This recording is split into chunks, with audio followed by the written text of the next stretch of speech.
Bienvenue dans cette série de vidéos consacrée à la création d'entreprises. Le contenu des formations est tiré du livre Aide-conseil, créer et gérer une entreprise.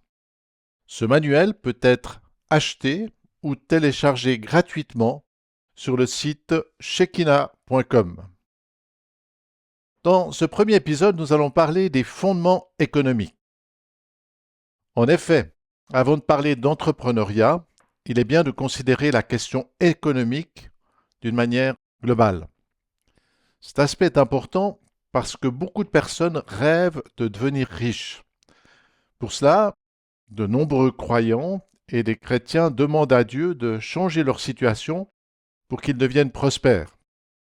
Dans ma messagerie, je reçois parfois des messages avec une photo de ce type et où il m'est dit clique dessus et dis Amen. Il y a aussi des promesses de prédicateurs cupides qui disent donnez-moi de l'argent et vous recevrez 1000 fois plus. Tout cela, ce sont des mensonges. Comme nous pouvons le voir avec cette image, le développement et la prospérité économique sont le fruit d'une progression. Grâce aux bonnes décisions et à leur travail, les hommes peuvent changer et valoriser leur environnement. Cette transformation va ensuite permettre à d'autres de bâtir sur ce qu'ils ont fait et d'apporter de nouveaux développements. Par exemple, la Suisse est aujourd'hui un pays très prospère. Elle se trouve tout en haut des classements pour la qualité de vie, les services de santé, le taux de chômage extrêmement bas, la richesse par habitant, le niveau d'éducation et même le nombre de prix Nobel. Tout cela n'est pas venu d'un coup et par magie. Pour arriver à ce résultat, les hommes et les femmes qui ont vécu dans mon pays ont beaucoup travaillé. Ils ont défriché et assaini des territoires, ils ont créé des infrastructures dans des conditions très difficiles, ils ont fait des routes, des ponts et même parfois percé les montagnes pour mettre des tunnels. Ils ont construit des barrages, creusé des milliers de kilomètres pour poser des conduites, ils ont mis en place des réseaux de fils et de communication. Grâce à ce long processus, chaque maison est aujourd'hui raccordée aux égouts et dispose de l'eau courante et de l'électricité. Par ailleurs, ces mêmes personnes ont aussi construit et mis en place des écoles, des hôpitaux, etc. C'est cette progression qui a hissé ce pays à ce niveau. Cette capacité de l'homme à développer son environnement est mise en évidence dès les premières pages de la Bible.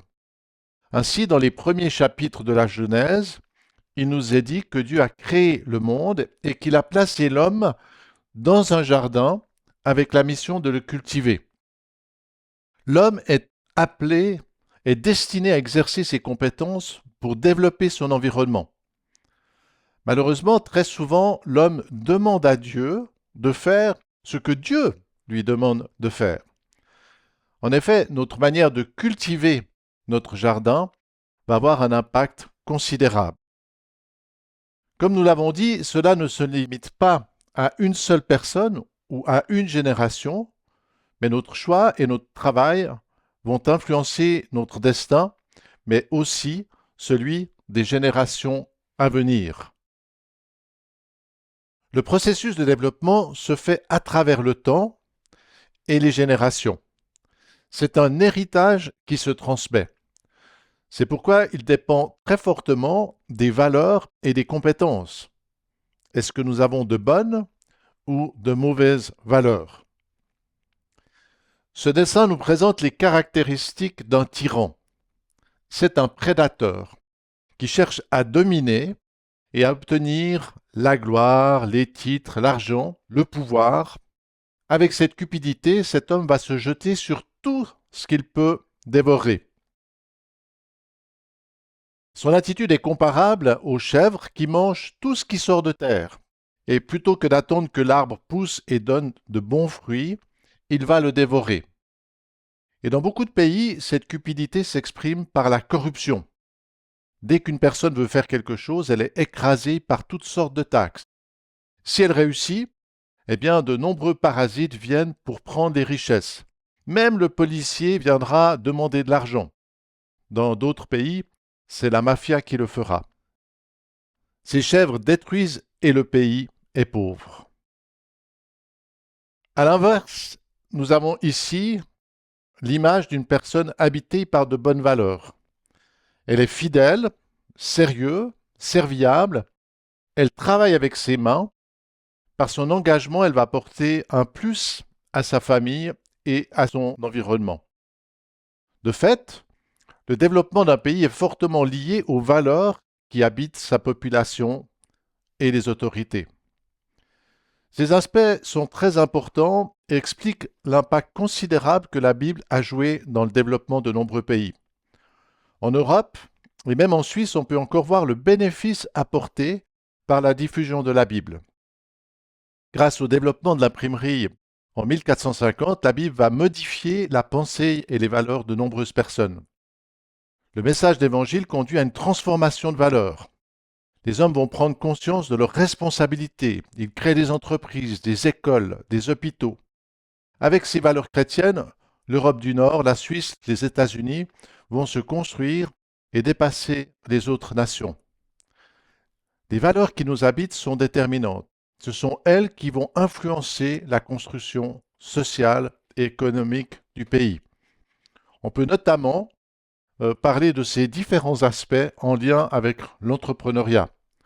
La sécurité et la justice sont des aspects très importants pour avoir un cadre adéquat à l'économie, l'éducation, la formation, qui vont apporter des ressources indispensables aussi pour pouvoir créer quelque chose, la mobilité, les infrastructures, qui vont être un petit peu comme le réseau sanguin dans un pays pour l'économie, l'énergie et la communication qui vont donner cette capacité aux entreprises de pouvoir s'échanger des informations, de pouvoir travailler ensemble et créer des richesses.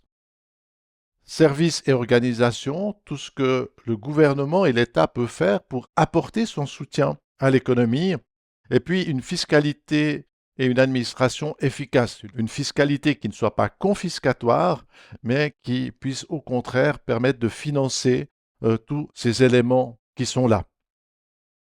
Alors voilà, nous arrivons à la fin de ce premier épisode sur la création et la gestion d'entreprise.